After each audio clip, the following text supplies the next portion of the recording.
Meus amados irmãos, Helena Tanuri expõe tristeza profunda sobre a sua filha que está afastada do caminho do Senhor, filha rebelde que faz a mãe sofrer. Eu gostaria, meus amados irmãos, de falar a respeito desse assunto com vocês. Fique no vídeo até o final.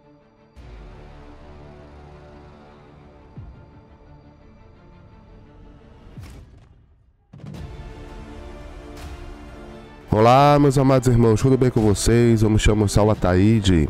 Seja bem-vindo mais uma vez ao meu canal Jesus Cristo Força Alfa. Meus amados irmãos, hoje eu quero vos trazer aqui um conteúdo de extrema importância, principalmente para a família, para pai e para mãe. Sabemos que o nosso dever como pai e mãe é criar os nossos filhos na presença do Senhor Jesus, para quando ele crescer não se desviar dele.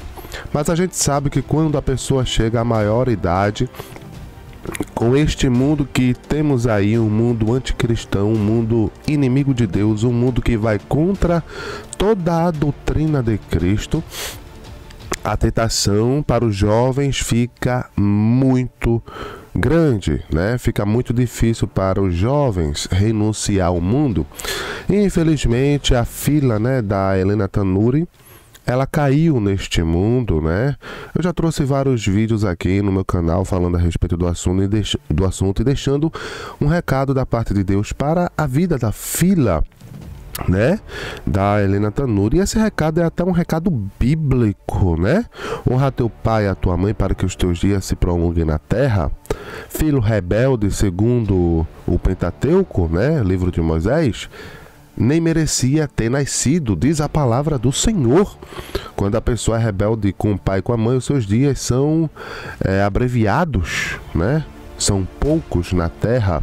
Mas quando você honra pai e mãe, né, seus dias são longos na terra. E eu gostaria de mostrar esse desabafo aqui da Helena Tanuri. Para quem não sabe, a Helena Tanuri fez parte da banda Diante do Trono e a sua filha também, certo? E eu queria mostrar esse desabafo e gostaria de comentar a respeito desse desabafo da Helena Tanuri com vocês. Agora, antes de fazer isso, vocês que já conhecem o canal, já deixa o seu like. E vocês que não conhecem, inscreva-se. Ative todas as notificações para não perder nenhuma publicação. No meu canal trago aqui notícias apocalípticas, estudos escatológicos, pregações, testemunhos. Então você que chegou agora, já deixa o like, inscreva-se, ativa as notificações para não perder nenhuma publicação, tá ok? Preste atenção, meus amados irmãos, neste desabafo da irmã Helena Tanuri. Preste atenção. Ela cresceu, se tornou adolescente. E aí na adolescência começam os atritos, as diferenças. Ela foi assim, sempre que ela vinha alguém de dread, alguém tatuado, alguém com piercing, ela fazia assim, fascinada. Ixi, meu Deus do céu, essa menina vai me dar trabalho. Ela gosta de tudo que é diferente. E um dia a gente foi comprar uma roupa de banho, ela tinha uns 8 anos de idade. Eu falei assim, não filha, compra um maiô. Ela falou, não, eu quero um biquíni. Eu falei, não filha, compra um maiô, o maiô te dá mais liberdade, a gente vai para o mar tem o movimento da água. Não, eu quero biquíni. E eu fui argumentando com ela até convencê-la de comprar um maiô. E ela falou para a tia Cida, né, que é nossa funcionária e amiga, ela trabalha comigo desde que os meninos nasceram e estudamos juntas, enfim, temos uma relação de afeto.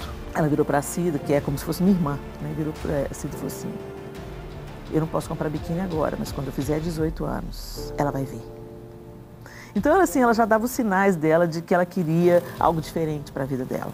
E realmente aconteceu. Quando ela fez 18 anos, nada mudou. Ela continuava dentro da minha casa, dependendo de mim. Mas ela também entrou na universidade. E aí ela encontrou seus pares. E ela começou a trilhar um caminho totalmente diferente daquele caminho que eu exaustivamente e dedicadamente ensinei a ela. E ela tomou o rumo contrário ao meu rumo. Então, tudo que eu ensino, ela ativa ao contrário, né, e tal. Eu a amo. Ela é minha filha colorida. Ela é toda linda. Tem o cabelo vermelho, de vez em quando fica rosa. E ela tem uma série de qualidades. Ela é empática, ela é generosa, ela é doce. E esse lado eu conheço muito. Mas as pessoas que conhecem a Clara publicamente, que quer ser uma cantora para a galera LGBT, ela tem uma outra postura. Talvez para me proteger, eu não sigo a Clara nas redes sociais. A que eu conheço me basta. Ela não mora mais com a gente, tomou uma decisão de sair, embora eu insistisse muito para ela ficar. Mas ela falou assim, não, mãe, eu preciso sair, a gente pensa muito diferente, eu quero ter experiências, eu quero ter a minha independência financeira, e se eu ficar aqui eu não vou conseguir. E ela foi. Eu sou uma pessoa pública e sempre tem alguém cobrando de maneira cruel, né? Mas você é crente, como é que sua filha não é? Você prega a palavra de Deus, como é que você não consegue convencer a sua própria filha? Não, que absurdo, a sua filha tomou um caminho completamente diferente do seu.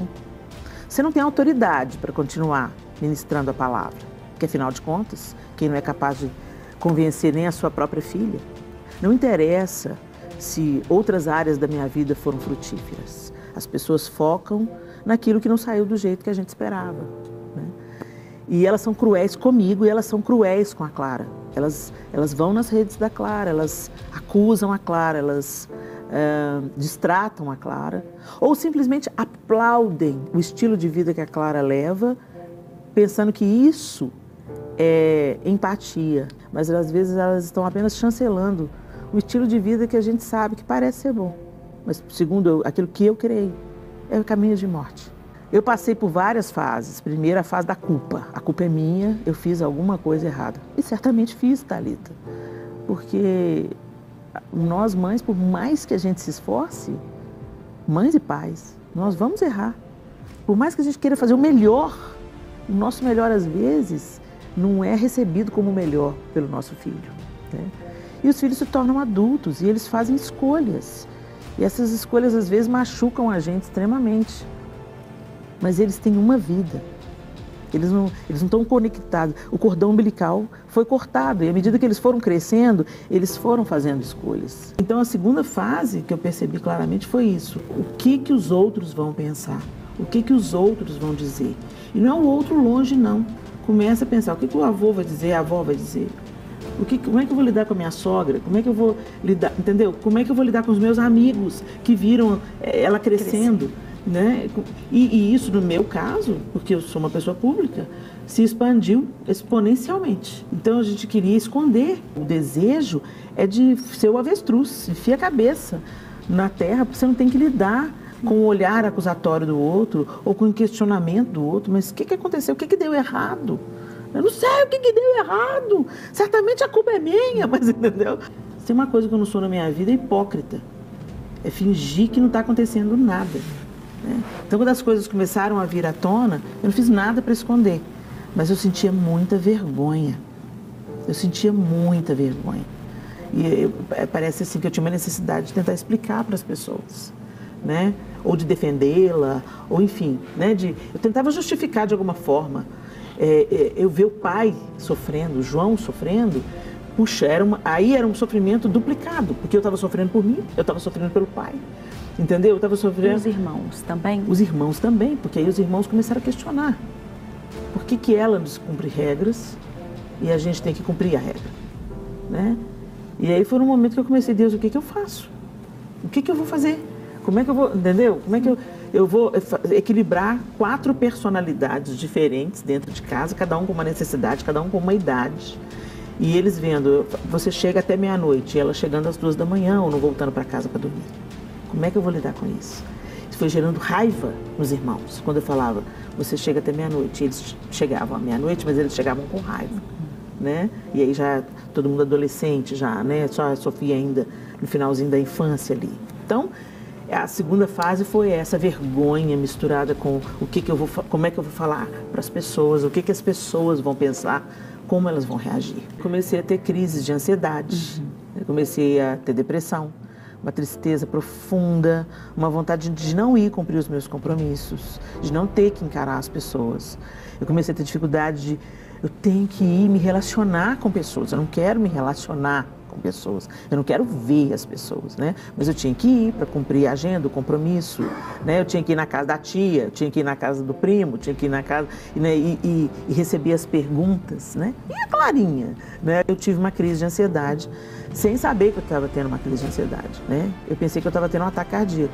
Eu comecei a ter o meu coração disparou, comecei a ter sudorese e uma sensação de morte. Eu pensei, eu vou morrer, eu estou colapsando, né, e tal. E eu pensei, eu acordo o João, não acordo o João, me deu, né, eu tava à noite, e assim, começava a ficar ruim ao anoitecer. Quando começava a anoitecer, eu começava a ter essa crise. Aí eu pensei que era um remédio que eu estava tomando, eu estava convalescendo de uma cirurgia e eu tinha que tomar um remédio. Eu pensei que era o remédio que estava fazendo aquilo. Foi feito. Né? E quando eu fui conversar com a médica, eu falei, não tem nada a ver com remédio, você está tendo uma crise de ansiedade. E a ansiedade, ela antecede ao pânico. Então eu só tinha pensamentos terríveis. Um pouco antes de eu ter a crise, eu tinha pensamentos de morte. Pensamentos de tragédias, vai dar alguma coisa errada. A gente saiu de férias, a Clara foi com a gente para as férias. E a sensação que eu tinha, a gente estava num barco, a sensação que eu tinha é, o barco vai afundar, alguma coisa vai acontecer, alguma coisa ruim está prestes a acontecer. E logo depois que a gente voltou desse período de férias, em que eu era atormentada pelos meus pensamentos, aí eu tive a crise de ansiedade. Né? Então, meu irmão é terapeuta e meu irmão começou a falar com o João, meu marido. Corta todo o estresse, tira dela filme violento, notícia violenta. Primeira coisa, afasta ela do que pode provocar mais estresse nesse momento. Né? E ela precisa fazer terapia. Ela precisa de conversar com alguém, ela precisa de abrir a alma dela para alguém. Entendeu? Então foi aí que eu tive a indicação de fazer terapia, faço terapia. E a indicação que eu tive de terapia foi aí, porque o meu corpo começou a reagir de um jeito muito ruim. A terceira fase, Thalita, eu acho que eu estou vivendo ainda, né? Eu estou atravessando ela ainda. É entender todos os dias, porque tem dias que eu passo muito bem, mas tem dias que eu acordo com uma tristeza profunda, pensando assim, não vai mudar isso nunca, né, Deus? Isso é uma coisa que eu tenho que me acostumar, né, Deus? Então eu estou vivendo uma fase que tem a ver com a minha fé, de acreditar que Deus tem o controle soberano sobre absolutamente todas as coisas. E que cada um de nós tem um caminho. Quando o Senhor me trouxe à memória uma oração que eu fiz quando eles eram pequenos, a Clara e o Miguel. Houve um momento assim de uma grande manifestação da presença de Deus. Né? Eu creio nisso. Eu experimentei isso pouquíssimas vezes, de uma presença tão real que ficava difícil até da gente respirar.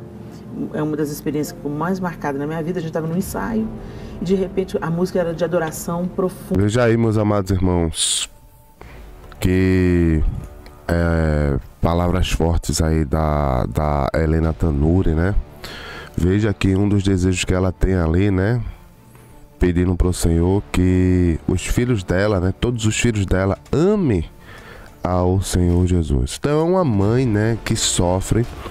É uma mãe também que mostra a realidade também de muitas mães. Eu tenho certeza que tem muitas mães passando com seus filhos o que a Helena Tanuri está passando. E você viu que muitas pessoas a julgam, né? Não, você não pode estar na posição que você está, porque você não é exemplo, porque a sua filha está no mundo, porque isso e aquilo. Olha lá, o papel dela de mãe, ela fez, ela criou. Essa menina, a filha dela, cresceu nos átrios do Senhor, cresceu na igreja. Mas depois que a pessoa se torna de maior, né, pessoal, o pai passa a aconselhar, mas a pessoa tem o livre-arbítrio de escolher obedecer aos pais ou não. E a filha dela escolheu ser rebelde, escolheu desobedecer a mãe. Infelizmente os dias estão sendo abreviados, né? Porque a Bíblia fala, honra teu pai e tua mãe para que os teus dias se vá bem. Então eu vejo uma tristeza profunda no olhar da Helena Tanuri. Não sei se você vê isso, mas eu vejo. Então com esse vídeo, eu quero pedir oração pela vida dessa mulher que sofre por causa dos seus filhos. E também quero saber a tua opinião a respeito desse relato. Deixa a tua opinião nos comentários que eu quero saber. Bem, meus amados irmãos, esse foi o vídeo de hoje. Se você gostou do vídeo, dê o like, inscreva-se no canal, ative todas as notificações para não perder nenhuma publicação. Eu vou lá. Fiquem com Deus.